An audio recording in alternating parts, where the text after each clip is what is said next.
Hey everybody, welcome back. I don't know if this will be the official setup. I'm not liking my lighting thus far, so we may make some changes and adjustments, but we are in the new location, which means it is time to get back to regularly scheduled Diecast reviews, including a collection video. Haven't done that in forever. So, yeah, it's time to get excited. But today, we are taking a look at a kind of unique piece. This is Clint Bowyer's 2008 Nationwide Series Champion 124 scale in the standard ARC. Now, you'll notice there is a logo on the back for right there, the Nationwide Series Champion, and then also you'll see it is autographed on the windshield there. So this is part of a Clint Bowyer collection that I ended up acquiring. So a lot of those cars are going to end up on the eBay page because they're not race wins, which means they don't go on the website. So those non-race wins will all be on the website. We will do reviews of every single one of them. This one actually already went on eBay and is already sold. So I need to do my review so I can ship it out and get it to its rightful home. So let's go ahead and jump right into it. We'll start over here on the box. So the 2008 box artwork, always one of my favorites. You also have a render of the car here on the right side. Clint Bowyer, number 2, Nationwide Series champion. But I always loved these boxes. I just thought they worked really well. I always liked the way that they looked. The render of the car kind of blended in with the box. It didn't feel like a sticker like it does now. One of 708, and this is actually autographed from the factory. I'll show you the certificate of authenticity that comes with this car. Straight from the Motorsports Authentics group. So there you see that card.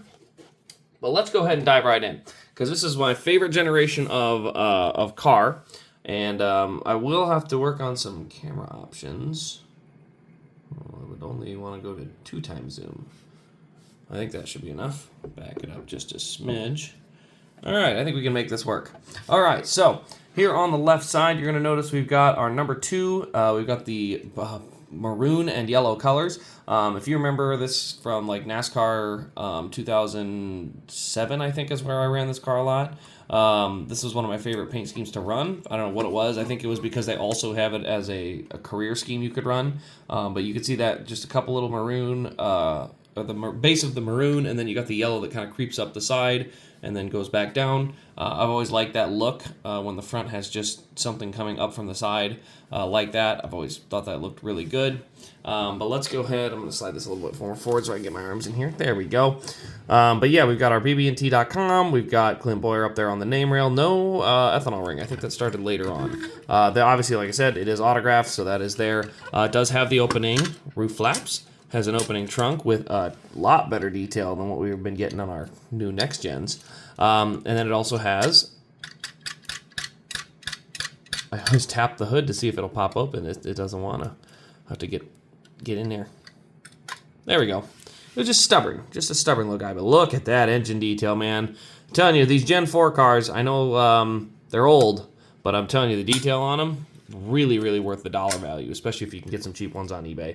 There you see our number 2 again. We've got the Goodyear Eagles, all those different details. But yeah, overall, it's more of a paint scheme car. There's not a lot of race detail or anything like that in it. It's pretty standard and basic. So it's I don't know how to put it. It's not one that'll fit in my collection, but it's going to be great for somebody who's a Clint Bowyer collector or something like that. But I always really liked this paint scheme, so I wish they would have made some raced versions in this. I can't remember if he ever actually won in this car, if he won in other paint schemes or not. But I've always really, really liked this paint scheme with the number 2 BB&T car. So, but anyway, guys, that will pretty much wrap up this review. Let me know your thoughts in the comments below. Also, while we're at it, I'm just going to go ahead. We'll show off a little bit of the new cave. We got a display case. Oh, let's go back down to 1x zoom. There we go. So we're going to have a display case there, the PC setup, the mic. That's a little light there. We got, monitors, the rotating stand, and then up on the wall ahead of me, we've got some door numbers. And there's, you can see the lighting, which I'm not really happy with yet, so we'll see what I decide to do there.